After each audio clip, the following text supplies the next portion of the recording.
ये आकाशवाणी रायपुर है। प्रादेशिक समाचार बुलेटिन के साथ मैं शशिकांत यादव।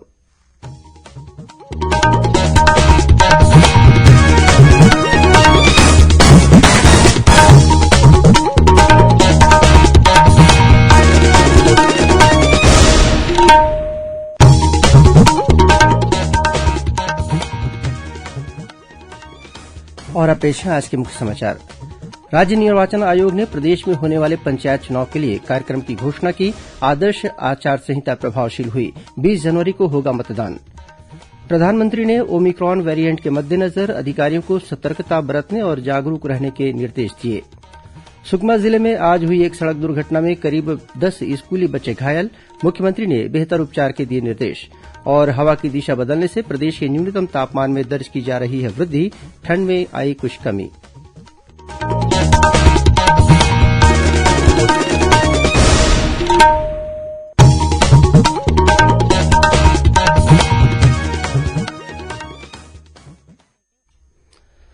अब समाचार विस्तार से।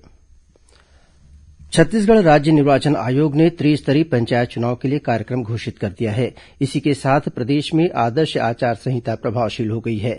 घोषित कार्यक्रम के अनुसार त्रिस्तरीय पंचायत चुनाव की प्रक्रिया आज से शुरू हो गई है, जो अगले साल 24 जनवरी तक चलेगी। पंचायत चुनाव के लिए आगामी 28 दिसंबर से नामांकन की प्रक्रिया शुरू होगी, जो 3 जनवरी तक चलेगी। नामांकन पत्रों की जांच 4 जनवरी को की जाएगी। वहीं 6 जनवरी तक नाम वापस लिए जा सकेंगे। आवश्यक होने पर 20 जनवरी को मतदान कराया जाएगा। यह मतदान सुबह 7 बजे से शुरू होकर अपरान्ह 3 बजे तक चलेगा और मतदान के तत्काल बाद मतदान केन्द्रों पर ही मतगणना शुरू हो जाएगी। पंच, सरपंच और जनपद सदस्य के मामले में चुनाव परिणाम की घोषणा 22 जनवरी को होगी। वहीं जिला पंचायत सदस्य के मामले में चुनाव परिणाम 24 जनवरी को घोषित किए जाएंगे। इस चुनाव में 18,57,000 से अधिक मतदाता अपने मताधिकार का प्रयोग कर सकेंगे। इसके लिए 2,218 मतदान केन्द्र बनाए जाएंगे। त्रिस्तरीय पंचायत चुनाव गैर दलीय आधार पर होगा, जिसमें मतपत्र के माध्यम से वोट डाले जाएंगे।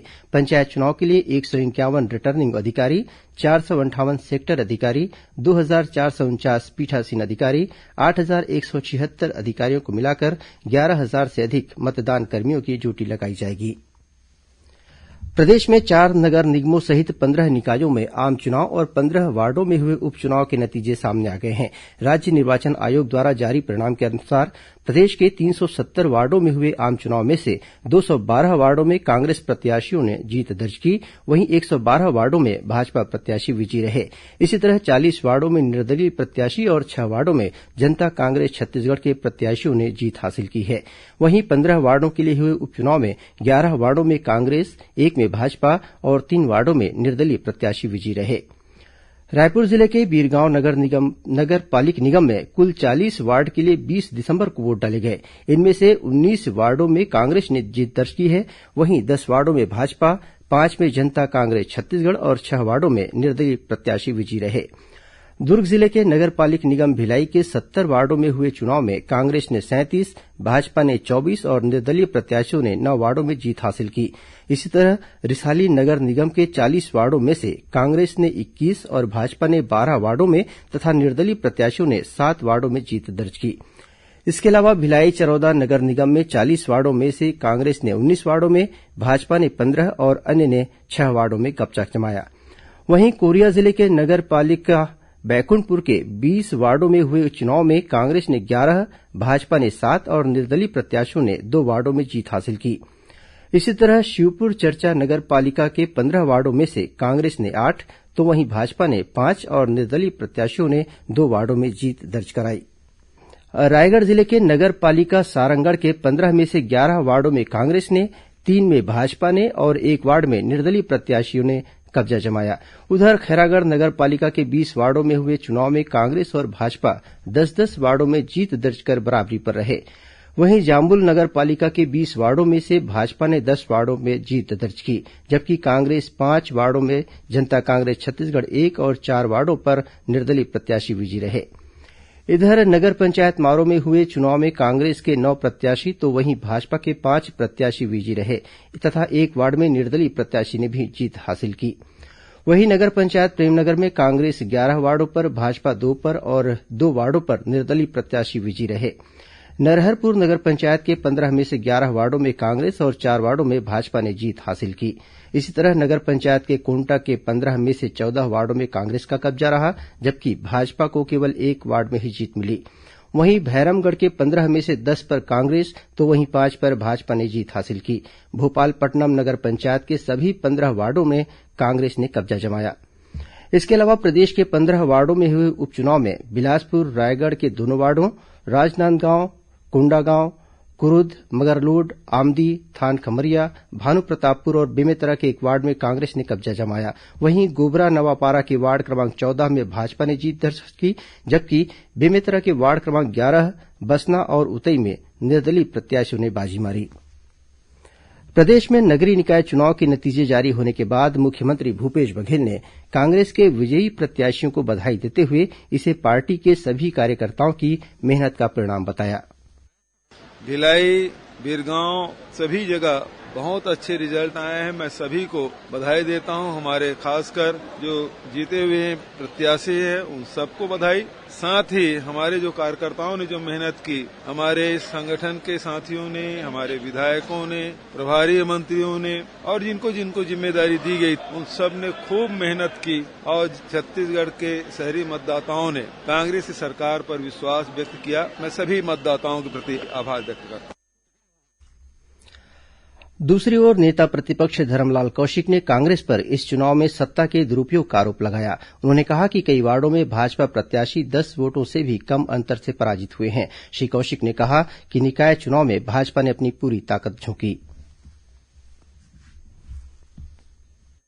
सत्ता का खुल के दुरुपयोग किया गया है और जिस प्रकार से धन बल का दुरुपयोग किया गया आखिरी 2 दिन में, जो बैलेट पेपर के माध्यम से हुआ है, कहीं हमारे प्रत्याशी 2 वोट से हार रहे हैं, कहीं 4 वोट से हार रहे हैं और 10 वोट से नीचे जो प्रत्याशी हार रहे हैं, ये विशुद्ध रूप से सत्ता का दुरुपयोग है। इसीलिए ईवीएम मशीन का ये लोग उपयोग नहीं किए, क्योंकि इनको मालूम था कि ईवीएम मशीन के उपयोग करने से भाजपा की स्थिति सुदृढ़ होती। तो ये जानबूझ करके दुरुपयोग करने के लिए कि कैसे अधिकारियों का और सत्ता का दुरुपयोग किया जा सकता है, ये पूरे चुनाव में इनका ये दिखा है। बीजेपी दमखम के साथ चुनाव लड़ी है, जनता का सहयोग भी रहा है, लेकिन जिस प्रकार से रिजल्ट आए हैं, आप उसका एक बार टोटलिंग आपको करना होगा कि 10-20 वोट से कितने सीटें हारने वाली है और इससे आपका साबित होगा कि स्थिति क्या रही है और लगभग यही स्थिति पूरे प्रदेश की है। और अब आगे बढ़ते हैं बाकी के समाचारों की ओर। प्रधानमंत्री नरेंद्र मोदी ने कोविड और इसके नए वेरिएंट ओमिक्रॉन की स्थिति की समीक्षा के लिए कल शाम उच्च स्तरीय बैठक की। उन्होंने महामारी की रोकथाम और प्रबंधन के लिए आवश्यक उपायों, स्वास्थ्य संबंधी बुनियादी ढांचा मजबूत करने, दवा, ऑक्सीजन सिलेंडर, कंसंट्रेटर, वेंटिलेटर तथा टीकों की स्थिति का जायजा लिया। ओमिक्रॉन को लेकर समीक्षा बैठक में प्रधानमंत्री नरेंद्र मोदी ने केंद्र को राज्यों के साथ निकट समन्वय से काम करने को कहा है। श्री मोदी ने कहा कि लोगों को नए वेरिएंट से सतर्क और सावधान रहना चाहिए। उन्होंने कहा कि महामारी के खिलाफ संघर्ष अभी समाप्त नहीं हुआ है और एहतियाती उपायों का पूरी दृढ़ता से पालन करना महत्वपूर्ण है। श्रोताओं, आजादी के अमृत महोत्सव के तहत प्रादेशिक समाचार एकांश आकाशवाणी रायपुर द्वारा आयोजित किए जा रहे प्रश्नोत्तरी कार्यक्रम की श्रृंखला के तहत आज की कड़ी का प्रश्न पूछने से पहले हम यह बताना चाहेंगे कि श्रोताओं को एसएमएस या ईमेल के जरिए अपने जवाब भेजने के साथ अपना नाम एवं पता भेजना भी अनिवार्य है। जिस प्रतिभागी का जवाब बिना नाम या पते के प्राप्त होगा, उसके जवाब को स्वीकार नहीं किया जाएगा। तो श्रोताओं, आज का प्रश्न है, महाप्रभु वल्लभाचार्य की जन्मस्थली कहाँ है? प्रश्न एक बार फिर सुन लें। महाप्रभु वल्लभाचार्य की जन्मस्थली कहाँ है? आप अपने जवाब ईमेल अथवा एसएमएस के जरिए भेज सकते हैं। ये जवाब ईमेल आईडी raipurasawal@gmail.com पर अथवा फोन नंबर 9424208182 पर एसएमएस के जरिए भेज सकते हैं। श्रोताओं को सिर्फ एसएमएस या ईमेल के जरिए ही जवाब भेजने हैं, व्हाट्सएप के माध्यम से नहीं। जिस श्रोता का सबसे पहले सही जवाब प्राप्त होगा उसे विजेता माना जाएगा और उसके नाम की घोषणा कल प्रसारित होने वाले प्रादेशिक हिंदी समाचार बुलेटिन में की जाएगी। साथ ही उसे प्रादेशिक समाचार एकांश की ओर से डिजिटल प्रमाण पत्र भी जारी किया जाएगा। सुकमा जिले में आज हुई एक सड़क दुर्घटना में करीब 10 स्कूली बच्चे घायल हो गए हैं, जिनमें से कुछ की हालत गंभीर बताई जा रही है। मिली जानकारी के अनुसार आज सुबह दोरनापाल आश्रम के सभी विद्यार्थी शीतकालीन छुट्टी में अपने अपने घर जाने के लिए एक वाहन में सवार होकर निकले थे। इसी दौरान तेमालवाड़ा के गांव के पास उनका वाहन अनियंत्रित होकर पलट गया। हादसे की सूचना मिलने पर सीआरपीएफ के जवान मौके पर पहुंचे और घायल बच्चों को चिंता गुफा स्वास्थ्य केंद्र भेजा गया, जहां उनका उपचार जारी है। मुख्यमंत्री भूपेश बघेल ने सुकमा के जिला कलेक्टर से इस घटना की पूरी जानकारी ली और घायल छात्र छात्राओं के बेहतर उपचार कराने के निर्देश दिए।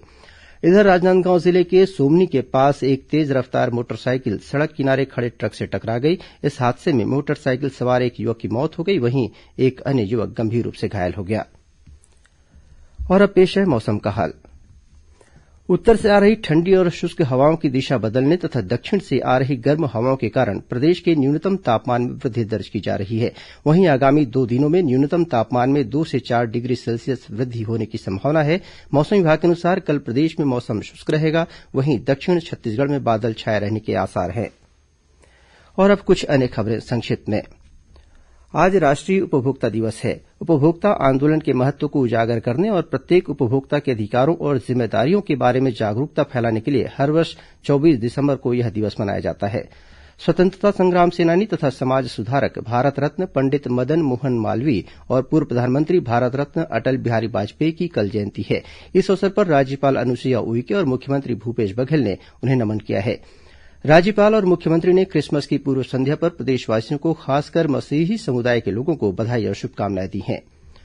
खेल और युवा कल्याण विभाग द्वारा मैदानी कार्यालयों में तथा खेल अकादमियों के संविदा आधार पर प्रशिक्षक की नियुक्ति के लिए विज्ञापन जारी किए गए हैं। इस संबंध में विस्तृत जानकारी विभाग की वेबसाइट पर प्राप्त की जा सकती है। राष्ट्रीय अनुसूचित जाति आयोग के सदस्य सुभाष पारधी 27 और 28 दिसंबर को छत्तीसगढ़ प्रवास पर रहेंगे। बच्चों में स्वास्थ्य और पोषण को बढ़ावा देने के लिए केंद्रीय महिला और बाल विकास विभाग की ओर से 8 से 14 जनवरी तक स्वस्थ बालक बालिका प्रतियोगिता का आयोजन किया जाएगा।